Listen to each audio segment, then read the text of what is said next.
오늘 이제 분별력 우리 네 번째 시간입니다. 아멘. 네.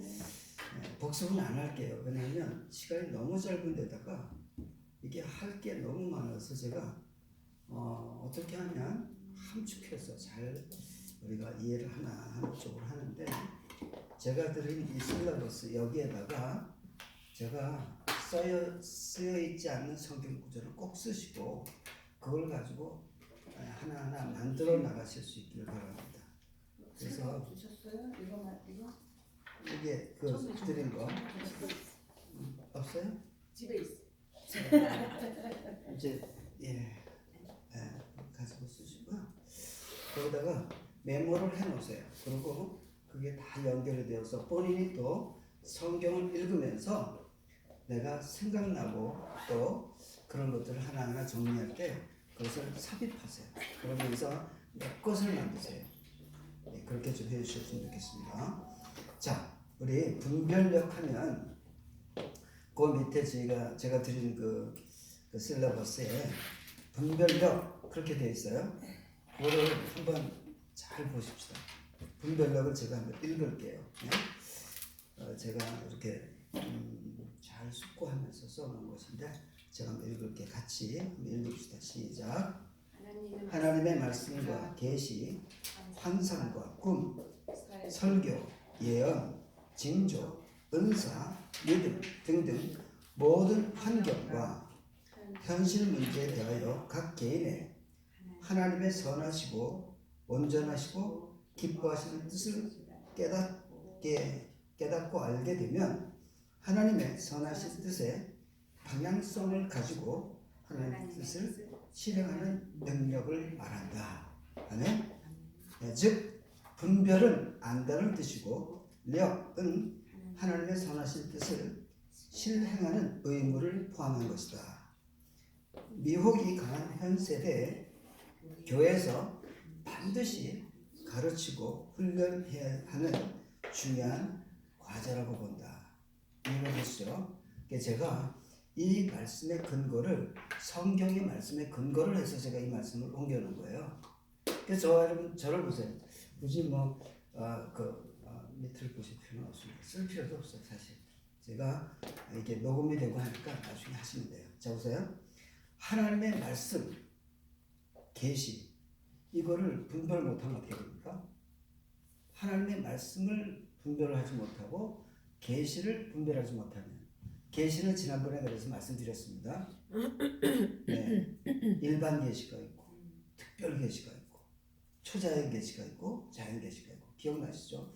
그런 것들을 하나하나 메모하면서 다 기억하실 때 이 계시를 근본으로 한 것이 진리를 통해서 하나님 말씀이 전해진 거거든요. 말씀을 분명히 우리는 분별할 수 있는 분별력이 있어야 됩니다. 말씀이 하나님께서 주셨다라는 확신이 있어야죠, 그죠? 우리는 때로는 말이죠, 이 이렇게 은사 받으신 분들이, 예언의 은사를 받으신 분들이 하나님께서 이렇게 말씀하셨다라고는 하지만 보니까 하나님의 말씀이 아니라 자기가 생각한 것 같은 생각이 많이 들 정도로 사사로운 얘기를 많이 할 때가 있어요. 하나님의 말씀을 분별하는 기준은 하나님의 분명한 뜻을 담고 있는데, 하나님이 사람에 의한 사람을 위한 말씀을 하시거든요. 그런데 그것을 내 사사로운 내 개인 이익에 붙이면 어떻게 돼요? 그것은 좀 이렇게 내가 잘못 알고 있는 말씀일 때가 너무나 많은 거예요. 그래서 말씀, 계시, 또 환상과 꿈 이런 것들도 저희가 이제 앞으로 계속 은사로 들어가면서, 은사에서 왜 있잖아요, 우리가 양분별 은사도 있고 꿈과 계시를 해석하는 그런 은사도 있고 그렇잖아요. 그런 것들도 진짜인지 가짜인지를 확인하고 그것을 통해서 우리는 이건 가짜야, 이건 진짜야 알아야 돼요. 우리는 어떤 때는 그래요. 어떤 분이 성령께서 말씀하시는데 그렇게 얘기를 하는데 확신이 이야기하는지 성령께서 얘기하는지 어떻게 분별하냐고 이렇게 얘기하면 분별을 못해요. 그러면 거짓일 때가 너무나 많은 거예요. 그래서 분별력은 굉장히 중요하다. 분별하는 거 굉장히 중요하다. 그렇죠? 정말 중요합니다. 여기에 또 설교, 여러분 설교를 분별하는 거 굉장히 중요합니다. 세상에 설교가 얼마나 많이 나옵니까? 한 주에 쏟아져 나오는 이 설교, 정말 좋은 말씀, 이런 말씀들이 얼마나 많이 나옵니까? 그런데 그 말씀 중에서도 설교도 분별을 할 줄 알아야 돼요. 사도 바울도 자기가 말씀 전해놓고도 이 말씀은 하나님의 말씀이 아니라 내 말이라 이렇게 전한 적도 있어요. 그렇죠? 그래서 우리가 그런 설교, 예언 정말 중요합니다. 예언을 막 함부로 하는 사람들은요, 그 예언을 누구의 이름으로 합니까? 하나님의 이름으로, 예수 그리스도 이름으로 예언을 합니다. 성령님의 이름으로 예언을 합니다. 근데 그것이 틀리면, 맞으면 참 좋은데 틀리면 내가 이름을 망령 때 읽었고 내 말을 한 거잖아요. 그런데 그분들이 회개를 안 하더라고요. 내가 틀렸는데. 그런 것들을 해서 예언도 굉장히 중요하고, 징조, 우리가 일상을 살아가면서 일어나는 일들이 있어요. 천재지변을 통해서도 있고 사건을 통해서도 있고 징조. 오늘날의 징조는 가장 큰 징조가 뭐였어요? 인간들이 만들어놓은 팬데믹. 이것 때문에 전 세계가 난리 요동을 치잖아요. 그죠? 그런 것들도 분별을 해야 된다. 가장 잘 분별하면 분별한 내용을 가지고 하나님의 선하신 뜻을 우리가 품고 그 뜻으로 가는 거예요. 분별하면 도망을 다니는 게 아니라, 우리는 보통 그렇게 생각하잖아요. 위험하니까 피해. 너 물가 가지 마. 너 교통사고 날 거야. 이렇게 해서 막 점쟁이들이 얘기하면 그거 피하려고 애를 쓰잖아요. 그죠? 하나님의 사람은 알려주면, 자 다시 따라합니다. 하나님의 사람은 알게 되면 사명선언문이다. 내가 알게 된 게 사명선언문이란 말이에요. 이해가 되십니까? 하나님의 사람에게 그래요. 내가 하나님을 믿지 않는 사람이 알게 되면 그것은 내가 회개하고 하나님께 돌아오라는 사인이에요. 항상 똑같습니다.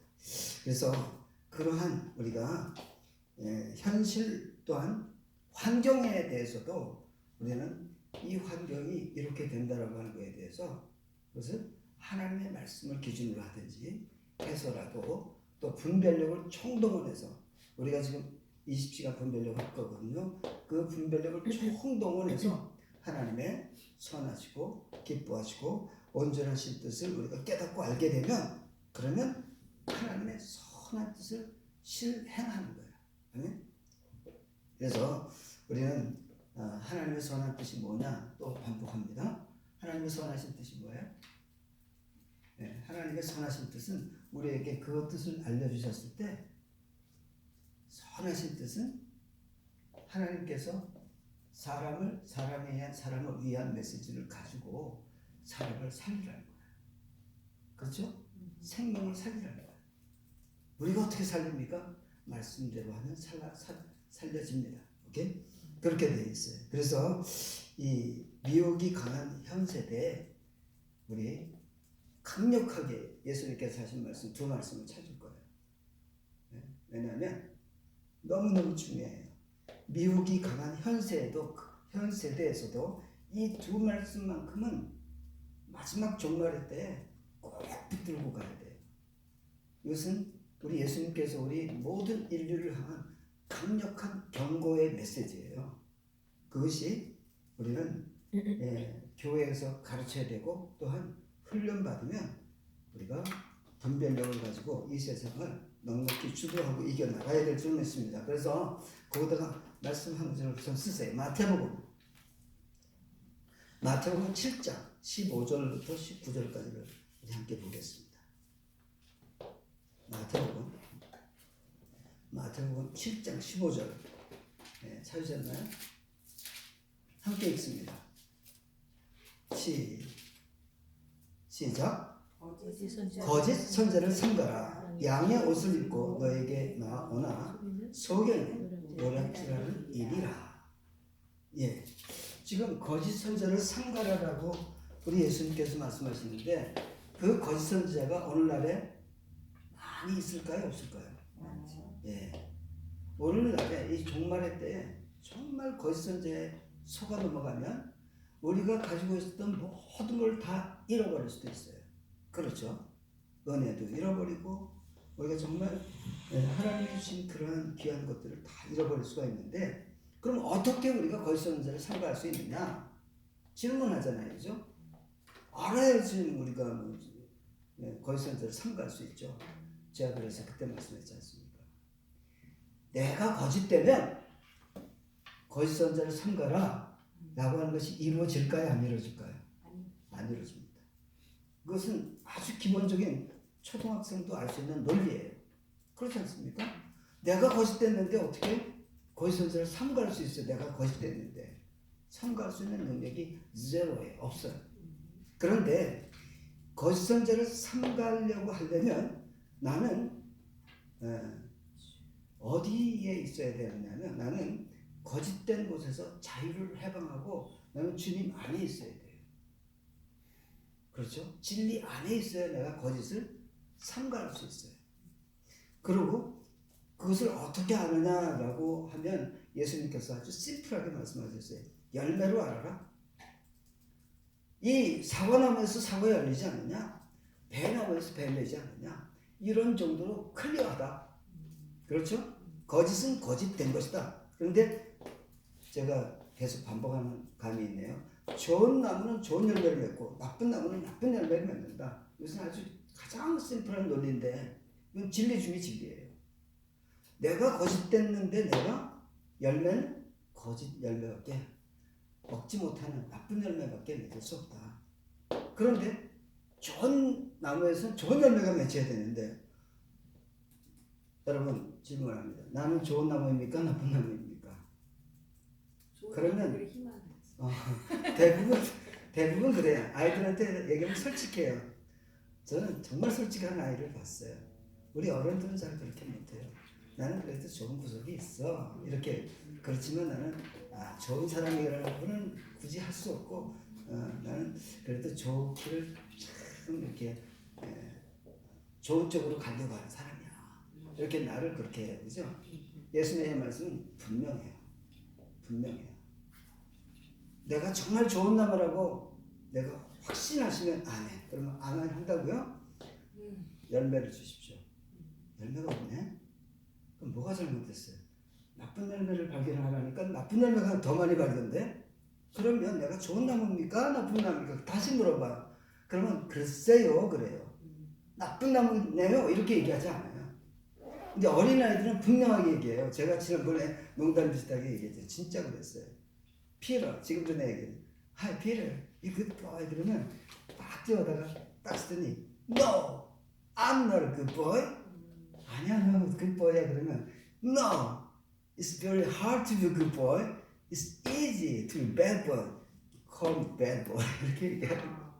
그러니까 얘는 내가 bad boy니까 나쁜 짓 하는 거나 건드리지 말래요. 그러니까 얘가 훨씬 정직한 거예요, 그죠? 자, 근데 저는 이 주님께서 하시는 말씀이요, 열매로 알라 라고 하는 그 말씀조차도 우리는 희석을 시켜버려요. 그래도 우리는 좋은 구석이 있잖아. 어떻게 우리가 100% 나쁠 수 있어? 그래도 좋은 구석이 있으니까 조금씩 우리가 발전하는 거지 뭐. 그치? 이렇게 하고 위로를 해요. 근데 성경은 절대로 그렇게 하지 않습니다. 그래서 또 한 말씀을 더 찾아보겠습니다. 마태복음 24장입니다. 종말의 때를 예수님께서 말씀하시면서 24장을 우리 한번 가보면 24장 11절을 가보세요. 24장 11절 한번 읽습니다. 시작. 거짓 선자들을 많이 일어나 많은 사람을 미혹하겠으며 불법이 성함으로 많은 사람의 사랑이 식어지기라. 그러나 끝까지 견디는 자는 구원을 얻으리라. 이렇게 말씀하셨어요. 그렇죠? 그러면 여기에서 거짓 선자는 뭐라고요? 미혹하는 자다. 그런데 쭉 밑에 내려가서 24절을 한번 보시면 함께 있습니다. 시작. 거짓 그리스도들과 거짓 선자들이 일어나 큰 표적과 기사를 보여 할 수만 있으면 선택한 자들도 미혹하리라. 이게 뭐예요? 좀 전에 우리가 불법의 성황으로 많은 사랑이 식어지리라 이 뜻이, 그 사랑이 있었다는 거예요, 없었다는 거예요? 있었다는 거죠, 그죠? 주님의 사랑으로 내가 주님을 믿는 사람이 되었음에도 불구하고 거짓 선지자들이 나타나서는 어떻게 한다고요? 네, 사랑이 식어지게 만드는 거예요. 사랑이 식어진다는 뜻은 주님께서 그 주신 어마어마한 그 은혜, 죽음보다 강한 그 사랑을 내가 영접한 내가 생명 주셔서 감사하고 내가 주님의 생명으로 삽니다라고 하던 사람이 어떤 일이 생겨요? 미혹하는 자 때문에 내가 미혹을 당하면 사랑이 식어진대요. 구체적으로 어떤 때 그런 일이 있을까요? 사람과의 관계에서 그런 일이 생겨요. 사단은 사람과의 관계를 찢어 놓기를 원해요. 그죠? 형제들끼리 싸움을 붙여버려요. 어떻게? 아주 교묘하게. 그죠? 난 이 상황에선 같이 싸워야 돼. 한판 해야 돼. 이런 생각이 들을까요? 안 들을까요? 내가 잘했으니까. 나는 정말 무지하니까. 상대방이 잘못했으니까. 그렇게 하는데 이때 불법이 성행하는 것이 사단이 개입하면서 내가 거기에 내가 상대하고 해서 하나님이 원하시는 것을 하지 않냐고 하나님이 원치 않는 것을 해버리게 되고, 그럴 때 이 거짓 그리스도, 거짓 선자는 이것을 사람들의 마음을 상하게 해서라도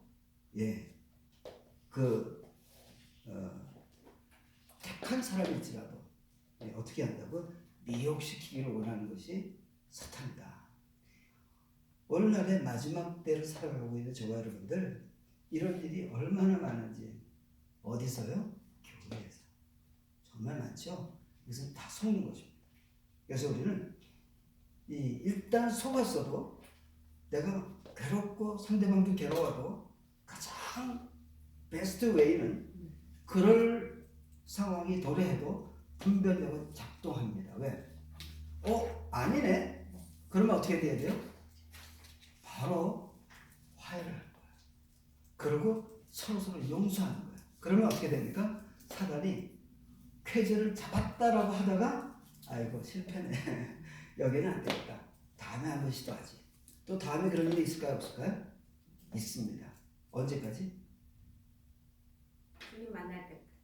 계속 이기면 그 말씀도 맞아요. 계속 이기면 사단도 재미가 없어요. 지네들이 이겨야 말이지. 그죠? 우리 하나님의 사람들이 계속 이겨나가잖아. 한 번 내가 졌어. 그런데 계속 이겨나가잖아. 계속 공격을 하는데 언제까지? 자기네들이 막 이길 때까지 하다가 계속 지면 돌아서요. 얘네들도 포기해요. 우리는 그때까지 이겨야 될 줄로 믿습니다. 그래서 저는 이제 이 말씀이 예수님께서 왜 그렇게 산상설교 처음 나가서도 그렇게 말씀하시고, 또 마지막 종말의 때를 그 세상 끝날을 이야기하시면서 마태복음 24장 25장은 이 종말의 때를 일어나는 현상을 말씀한 거잖아요. 그죠? 그런데 거기서도 또 강조를 하시네 말이에요. 두 번 시작부터 끝까지 강조하시는 것은 중요하다. 믿으시면 아멘. 그러니까 이 중요한 것을 이제 우리에게 가르쳐 주시면서 분별하라고. 분별. 아멘. 그래서 예수님께서 하신 그 두 말씀을 기준으로 해서 우리는 분별을 하는데, 그런데 이 로마서 12장 2절을 가보세요. 로마서 12장 2절. 거기에는 사도 바울이 적어도 분별하라고 하는 주님의 말씀의 뜻을 이렇게 정리해서 우리에게 정말 각인시켜 줄 수 있는 그런 말씀이 그 안에 있어요. 로마서 12장 2절인데요. 1절 2절을 우리 함께 읽습니다. 자, 시작. 그러므로 형제들아, 내가 하나님의 모든 자비하심으로 너희를 권하노니 너희 몸을 하나님이 기뻐하시는 거룩한 산제물로 드리라. 이는 너희가 드릴 영적 예배니라. 그리고 그것을 전제로 하고 2절을 선포하셨어요. 따라하십니다. 시작. 너희는 이 세대를 본받지 말고 오직 마음을 새롭게 함으로 변화를 받아 하나님의 선하시고 기뻐하시고 온전하신 뜻이 무엇인지 분별하도록 하라. 아멘이십니까? 제가 분별력에 그 분별을 이렇게 하자라고 정한 것은 지금 이 말씀을 기준으로 하고 예수님이 하신 말씀은 근거로 해서 우리는 분별해야 된다. 강력하게 해야 된다라고 하시는 겁니다. 아멘? 그렇죠? 그런데 여기서 보면 우리가 어떤 존재냐라고 하는 것이 1절에 분명하게 적혀져 있어요. 우리 몸을 하나님이 기뻐하시는 거룩한 산 제물로 드리는 사람, 내가 거룩합니까? 저와 여러분이 거룩한 제물이에요? 나를 주님께 드리는 것을 산제사라고 해요. 구약 성경에는 제물을 드려요. 그죠? 양을 드리는데 양을 드릴 때 그 양의 상태가 점 없고 흠 없는 어린 양을 드린다고 그랬어요. 점과 흠이 뭐라 그랬어요? 죄와 상처라고 그랬어요. 왜냐하면 그 베드로전서에서 베드로가 이런 말을 했어요. 불의의 값으로 불의를 당하니 점과 흠이라. 이것은 죄와 상처를 의미했어요. 불의의 값은 죄예요. 내가 불의를 당하면 그 값은 죄라고요. 그죠? 근데 불의를 당하니 이것은 내가 그것 때문에 상처를 받을 수 있고 상처를 줄 수 있는 거예요. 그죠? 그러니까 불의의 값으로 불의를 당하니 점과 흠이라. 성경에는요. 점 없고 흠 없고 거룩한 가운데 내게 나오라. 점 없고 흠 없는 것을 책망할 것이 없는 자로 말씀하고 점이 없고 흠이 없는 상태를 깨끗하다를 대변하여만 할 수 있는 거룩하다는 거예요. 우리가 거룩한 제물로 드려지는 것은 저와 여러분의 죄의 문제와 상처의 문제가 깨끗하게 해결되면 우리가 거룩한 제물로 드리는 거예요. 믿으십니까? 그러니까 뭐라고 하셨어요? 우리가 어떤 제물로 드릴 때 나를 하나님이 기뻐하시는 산 제물, 내가 하나님께 드려지는 것이 진짜 제물이에요. 양을 100마리, 1000마리, 10,000마리를 드려도 내가 거기에 드려지지 않으면 우리 하나님께서 안 받으실 수도 있어요. 무슨 말씀인지 아시죠? 우리가 $1,000,000를 주님 앞에 헌금을 해도 나를 거기다가 거룩하게 되어진 나를 드리지 않으면 하나님은 안 받으실 수 있다. 이해가 되시는 거 아니에요? 그죠? 이게 우리가 주님과 나와의 관계를 먼저 했을 때 내가 하나님 앞에 영적 예배자로 나가는 사람에게 하나님의 선하시고 기뻐하시고 온전하신 뜻을 분별할 수 있게 해주신다. 믿으시면 안 돼요. 그렇지 않은 사람에게는요. 하나님의 선하시고 기뻐하시고 온전하신 뜻을 아무리 알려고 해도 모른다라고 하는 게 답이에요. 지난주 우리 주일 설교 때는 그랬잖아요. 4가지 밭의 비유를 말씀하면서 하나님이 하나님 말씀을 듣고 이해할 수 있는 사람이 너희라고 하면 아무리 들려줘도 이해를 못하는 저희가 있다 이 말이에요. 그들에게는 감춰져 있고 뇌에는 열려져 있다라고 하는 말씀이 이해가 되셔야 돼요. 그죠? 아니 하나님 뭐 이렇게 공평하게 다 알려주시지 아니라는 거예요. 똑같잖아요. 영적 예배자 거룩한 제물로 드려지는 자에게는 선하시고 기뻐하시고 온전한 뜻을 알게 하시겠다는 거예요. 이해가 되시죠? 굉장히 중요한 포인트입니다. 로마서 15장 16절 가보세요. 그 근거를 이렇게 바울은 말이죠. 좀 명확하게 지금 선포하고 있어요.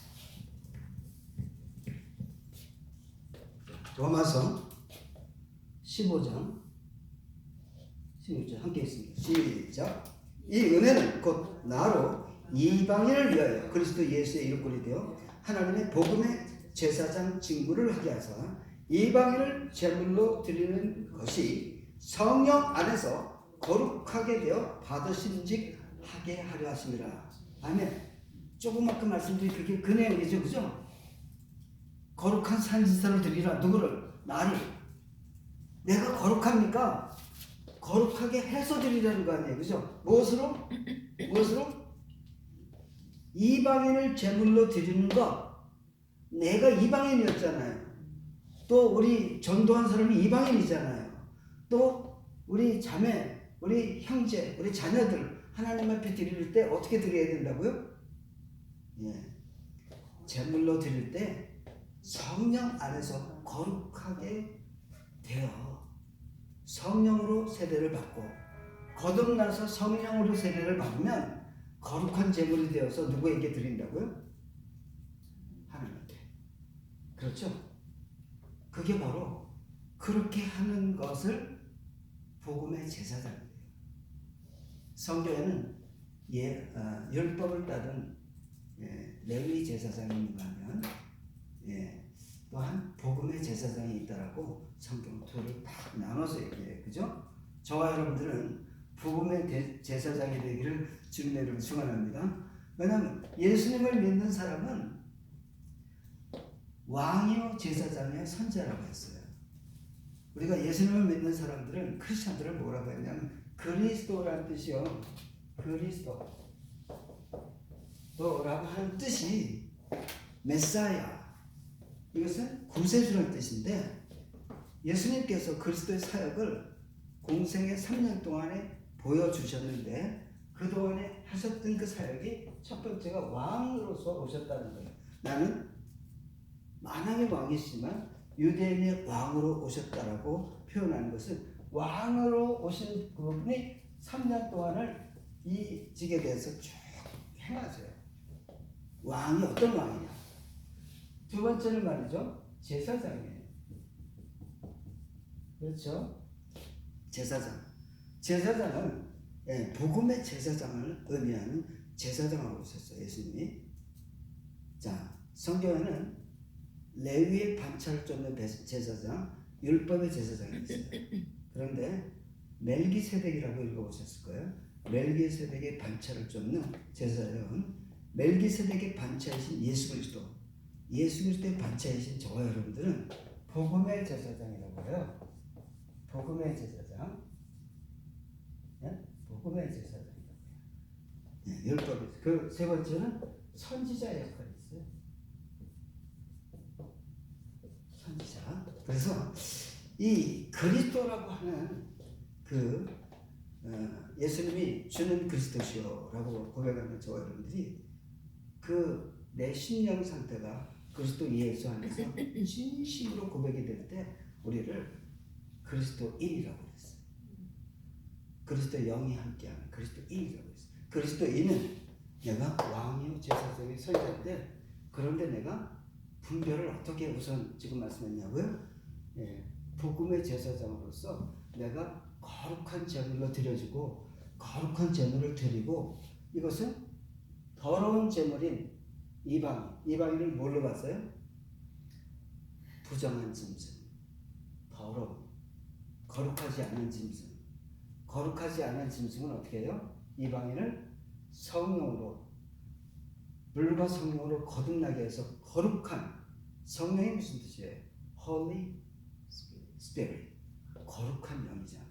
그 거룩한 영으로 거룩하게 해서 하나님께 바치겠다는 거예요. 그죠? 그래서 우리는 그러한 내가 주님의 것이라고 선포하고 내가 주님 때문에 나는 거룩한 제사장입니다. 나는 복음의 제사장입니다. 라고 하는 사람에게 하나님의 선하시고 기뻐하시고 온전하신 뜻을 분별하도록 해주셨다는 거예요.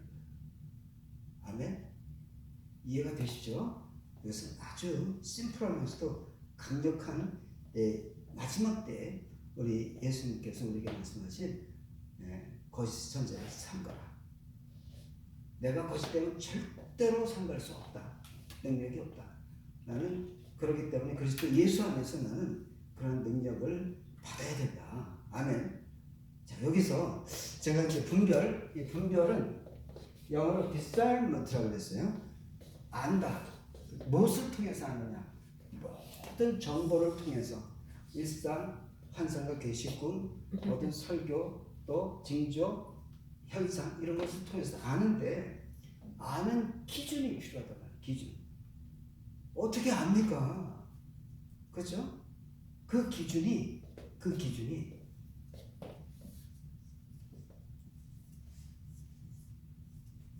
진리다. 진리. 이게 기준이에요. 편원. 즉 내가 잣대라고 하죠. 잣대. 기준. 이 분별의 가장 중요한 파트가 진리라고 하는 기준. 이 세상에 편만한 그런 논리 가지고 우리가 분별한다고 하면 그것은 환경과 때에 따라서 맞을 수도 있고 틀릴 수도 있어요. 그렇죠? 그 유명했던 우리 한 세기를 통제했던 아인슈타인의 상대성 원리가 100년 안 돼서 깨지고 무너져 버렸어요. 그래서 사람들은 뭐라고 했냐면 감히 진리라고는 하지 않고 어떤 공리라는 정도로까지 얘기했는데 그것도 아닌 거예요. 그냥 원리인 거예요. 아인슈타인의 상대성 원리인 거예요. 그 원리는 한 세기가 가지 않아서 그 한 세기 동안은 이거 기가 막힌 것을 발견한다. 네? 그렇죠? 그래서 상대성 원리가 뭐 여러분 모르니까 상대성 원리가 뭐예요? 들어보셨어요?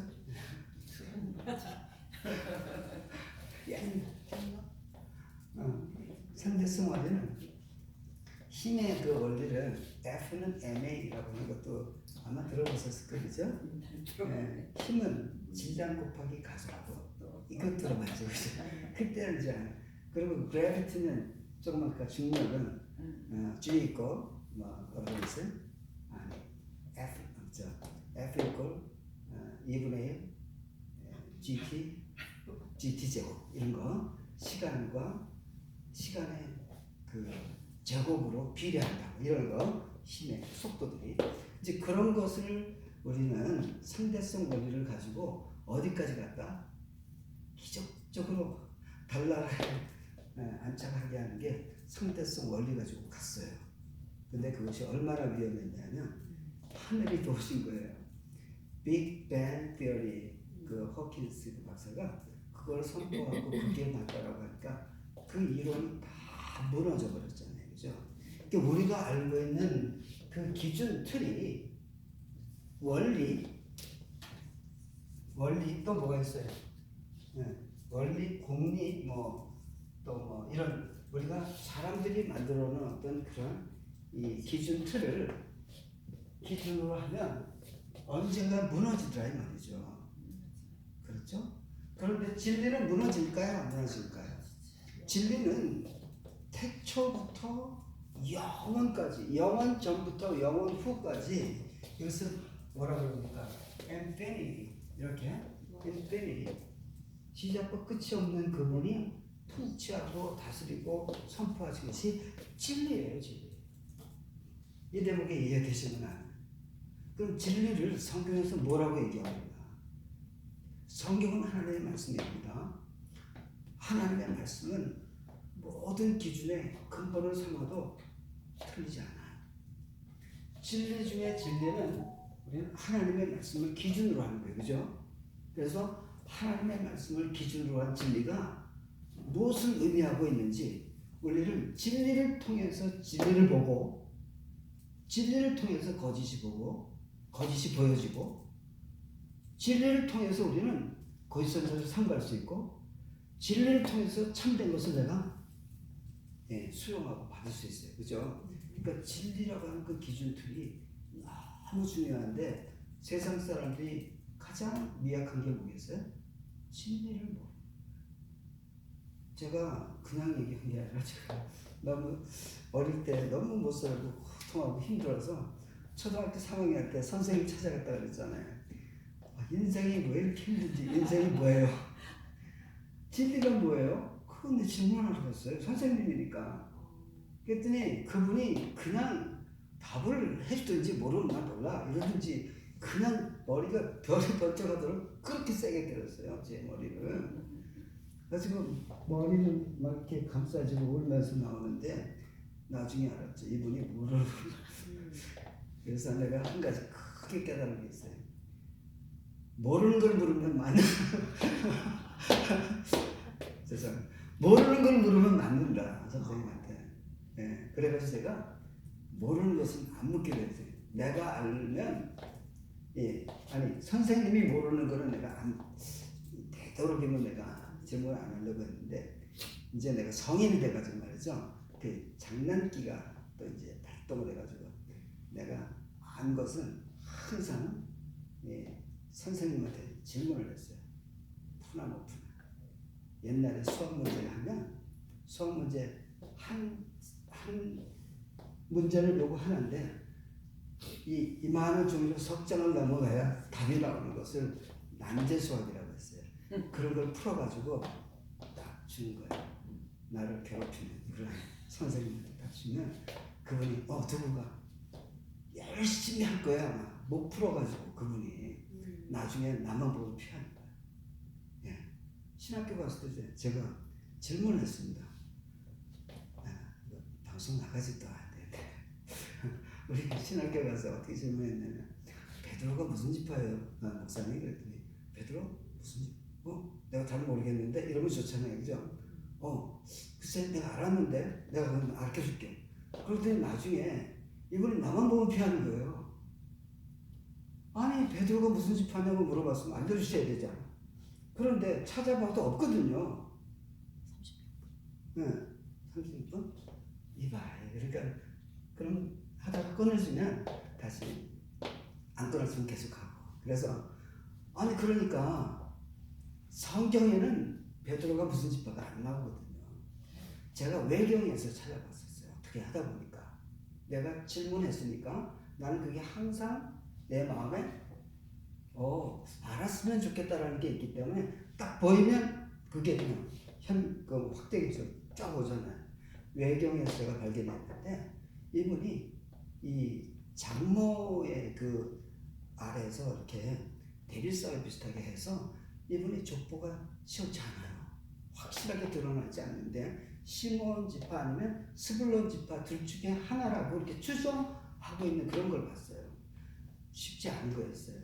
그러면 쉽지 않고 모르겠다라고 하면 되는데 그게 잘 안 되는 거예요. 그래서 우리가 진짜로 나는 물어볼 때 진리가 무엇인지를 정말 갈망해서 물어봤는데 답을 못 해주더라고요. 근데 내가 어느 날 컸어요 이제. 그랬는데 우리 누님이 와가지고 저한테 씨가 진리가 뭔지 아니? 글쎄 내가 어릴 때 질문했던 거니까 누님이 그걸 물어보니까 내가 깜짝 놀라가지고 누님 진리가 뭔데? 진리는 예수님이야. 내가 그냥 완전히 그냥 폭발할 지경이었어요. 제가 주님을 만나지 않았을 때니까. 아니 도대체 이렇게 정신 나가 이런 말을 안 했죠. 우리 누님이 저한테 11년 위에요. 우리 누님이 나를 이렇게 얼마나 키워주셨는데. 근데 내가 그래가지고 글쎄 그래 그러면 누님 그거를 증명해봐. 밤새도록 얘기했는데 체력적으로 제가 밀어붙이니까 누님이 이제 됐다 그만 내가 할 얘기 다 했고 그냥 올라가 자자. 미국에 오셨을 때 내가 따졌거든요. 근데 누님이 한 말이 정말로 예수님이 진리라고 하는 것은 성경에 기록되어 있는 것을 한 말씀한 건데 저는 절대로 못 받아들였었어요. 주님 만나고 나니까요. 우리 예수님이 진리시구나. 아멘. 그래서 제가 그 진리에 대해서 성경을 내가 찾아봤어요.